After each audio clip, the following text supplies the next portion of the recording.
Welcome and hello. This is a video tutorial on the FHWA hydraulic toolbox, and specifically we're going to be dealing with the Riprap filter design. This is a feature within the Riprap calculator, so we're going to go ahead and run through a quick example that explains how this works. All right, so on the screen, what I have is my FHWA hydraulic toolbox. I already have a project created with a few different calculations, a few different analysis for a channel, a weir, and Riprap. I'm going to open up Riprap and then click on this button in the top right corner for geotextile/granular filter design. This is the user interface that we're going to be discussing in this video. Okay, so let's take a quick step back. Why do we need a granular or geotextile filter design associated with Riprap? And the answer is that we need something to hold the soil in place, preventing piping of fines and material loss from erosion. So right here I have a revetment structure type for my Riprap 1 calculation. There's nothing too fancy about these results here. We have a design flow of 100 CFS. We have some input parameters. And then finally at the bottom we have our results, which it includes a D50 of 89 millimeters. So we're using Riprap class 1, which has a D50 of 165.1 millimeters. That's about 6 inches. Okay, so what we'll have is our riprap of about 6 inches, the D50, and that's sitting on top of the base layer of soil, which is either a silt or a clay or maybe a sand. And we're most likely going to need a layer or two of geotextile fabric or granular filters to prevent erosion, so that the riprap should not be sitting directly on the soil, whether it's silt or clay or sand, because there's just too much of a large difference between the gradation and hence the permeability to prevent erosion from happening. So let's go ahead and get started. I'm going to click on geotextile/granular filter. Now, whether you're using a granular filter or geotextile, you can click on add granular filter or add geotextile filter. It's pretty much the same concept. So what you'd end up doing is specifying a gradation, saying which layer it's on top of, and then the results will show whether or not that is a satisfactory layer to be on top of the layer it is below. For the granular filters right here, this includes smaller graded aggregate, so it could be smaller size than the riprap, but of course larger than the soil layer that it's on top of. It includes gravel and sand. And then the geotextile filter. This is a geotextile fabric, an engineered fabric designed to perform the same function, but be thinner, lighter, and easier to install than actually using a granular filter. And sometimes multiple filter layers will be required, as you'll see in this video. All right, so let's take a look at the PDF file. This is the user's manual. It talks about this topic here starting on page 50, chapter 11.10, Riprap filter design. Here is the user interface. It talks about some of the parameters involved and then some of the inputs and the results. In the hydraulic engineering circular number 23, this is covered in design guideline number 16 here in the PDF file is page 315, and it goes into a lot more detail than we see in the user's manual. So if you really want to dig in deep, this is the document to consult.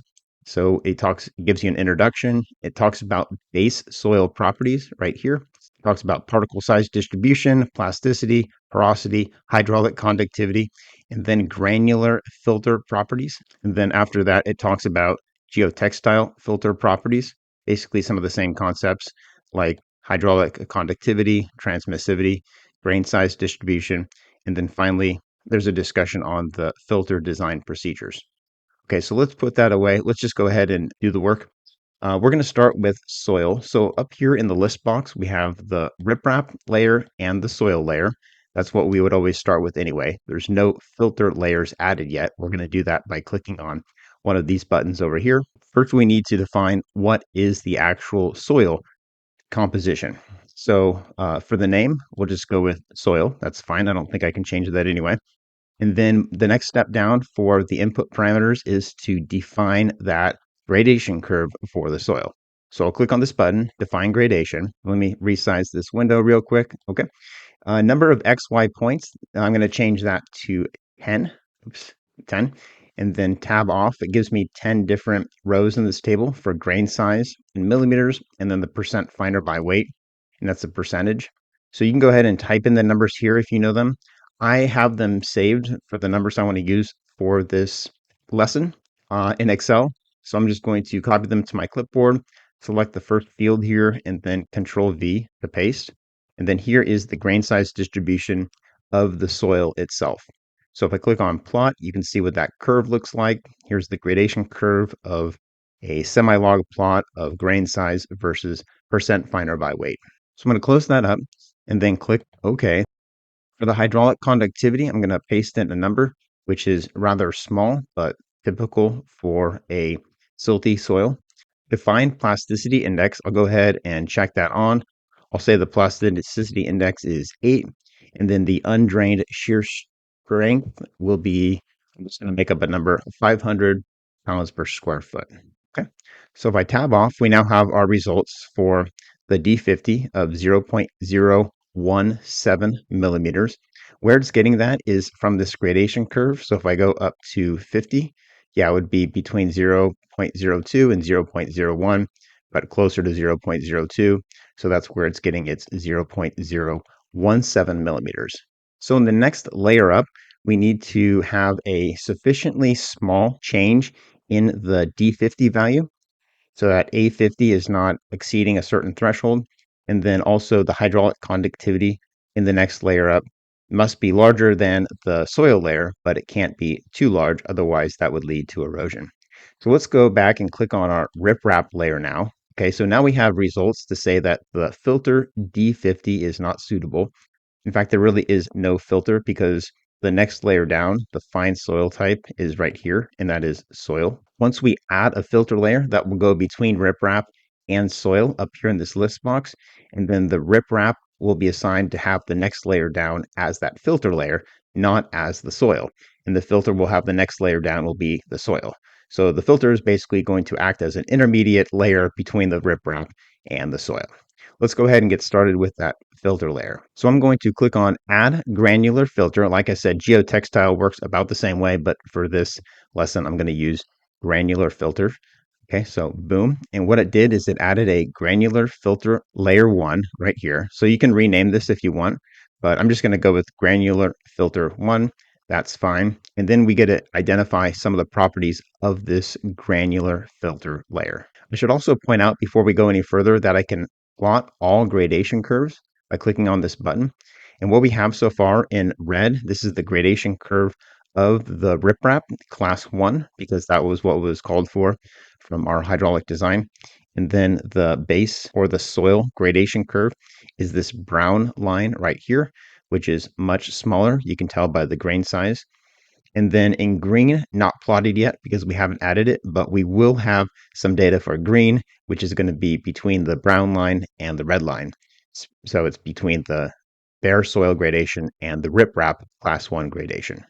Let's go ahead and define that gradation now for our filter level 1. As before, I'm going to click on this define gradation curve.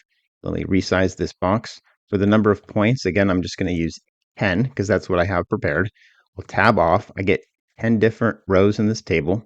I've copied that data onto my clipboard, so I'll click Control V. Here is that data. I can click the plot. Here's the curve, and then I can also click OK. And now I have a problem because it says that the filter D50 value is not suitable. The reason being it says that the D50 is 0.512, but the maximum D50 is 0.243. That is 14.3983 times the D50 of the next layer down. So the fine soil layer is soil. That's correct. And if I go to that fine layer soil, remember the D50 is 0.017. And I don't know if that's rounded or not, but that's pretty close. If we multiply that by this term A50 of 14.3983, then that basically means the results in a 0.243 millimeter as my maximum allowable D50 for this layer on top of the soil. So basically my D50 is about twice, a little bit more than twice as much as it's allowed to be. I'm going to redefine that gradation so that is acceptable. I'm going to click right here on define gradation curve once again. I've got some different numbers now. I'm going to go ahead and paste those in on top of what I had. So it replaced the numbers. And then we can click on plot. Here it is, a little bit larger. A little bit smaller. I'll click OK and then click OK. All right, cool. So the filter D50 is now suitable. The maximum allowable D50 is 0.5. And then what I'm using is 0.124. That's in units of millimeters. If we click on the plot all gradation curve now, we see the granular filter 1 gradation curve is right here in blue. Okay, so that looks good. I'm going to close that up. Next, what we have to do is specify the hydraulic conductivity. This is for the filter layer. So the hydraulic conductivity in the filter layer needs to be about 10 times or more than the layer below it. If we go back to the HEC 23 document, there was this figure right here. So I'll talk about this. Figure 16.1 now, changes in water levels and seepage patterns during a flood. The top panel here is A, normal baseline conditions. This is before the flood, nothing too exciting. We have our soil, we have the filter, we have the riprap, and the water surface elevation is equal to the groundwater table. All right, and then during a flood event, which is the next panel down, during a flood, the water surface increases, so does the water table. And then the water surface is going to decrease after a flood much faster than the flow through the soil seeping out, which means the seepage flow is going to be out of the soil back into the river or the channel here. And if a filter material is less permeable than the underlying soil, then an increase in hydrostatic pressure can build up in the soil after the flooding event. So we want to make sure that there's no problem with the seepage flow exceeding the soil so that we have plenty of hydraulic conductivity in the filter layers more and more as it goes up to the riprap layer. Okay, so let's put that away. Let's check the hydraulic conductivity of the soil. I had it at 7.5 E-6 inches per second. So in the next layer up, our filter layer, I'm going to set this to 2 E-4 inches per second. So that is good. We have a green light right here. Filter conductivity is suitable, and then the filter D50 is also suitable. All right, that looks good. Let's check to see if we are done with our filter design yet. I'm going to click on the riprap layer.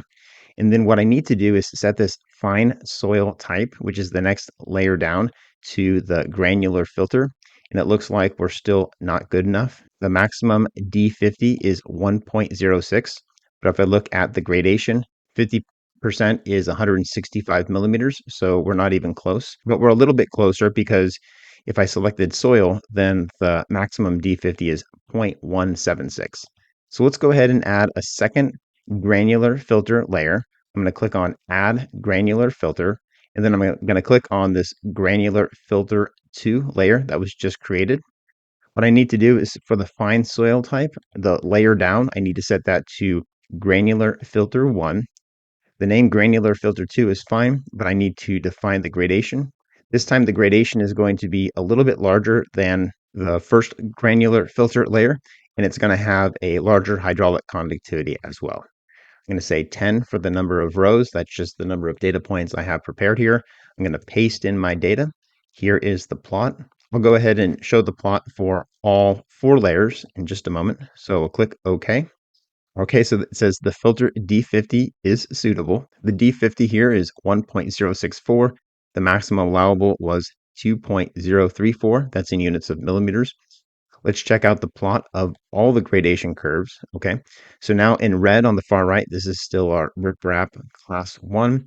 On the far left, this is our soil. And then blue and magenta represent the filter layers 1 and 2. The layer 2 we just added is right here in magenta. All right, let's resolve the hydraulic conductivity. It tells us that it's not suitable.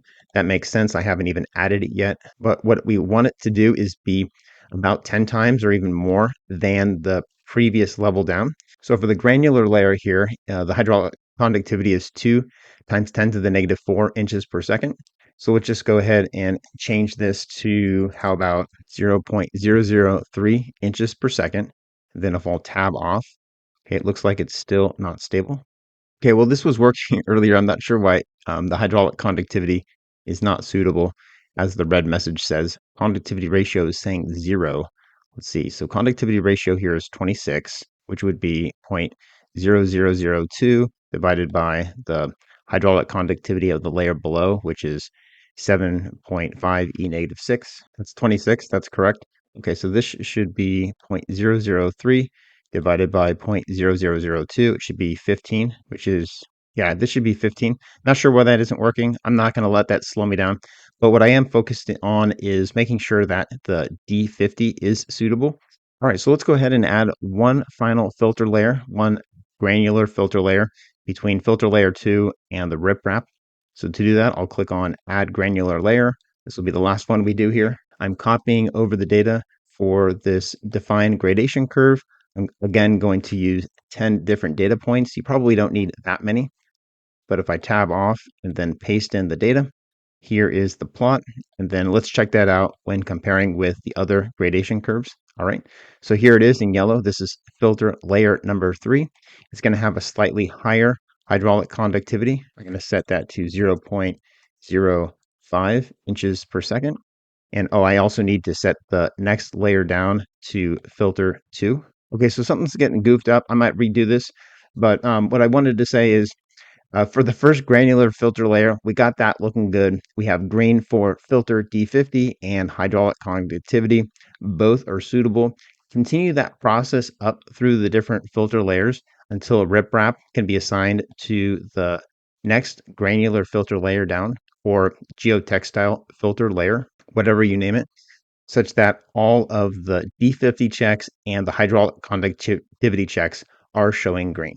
One last comment, if you do click on Add Geotextile Filter, you're going to basically see a new layer here for Geotextile Filter, and it's going to have basically the same properties as before: hydraulic conductivity, opening size, and flow type. So you're going to have similar checks as before with making sure that the hydraulic conductivity is suitable for that layer. All right, well, that's it for this lesson. What we talked about was the Riprap filter design. That's a feature when you click on the geotextile/granular filter design button right up here in the top right corner of the Riprap calculator in the FHWA hydraulic toolbox.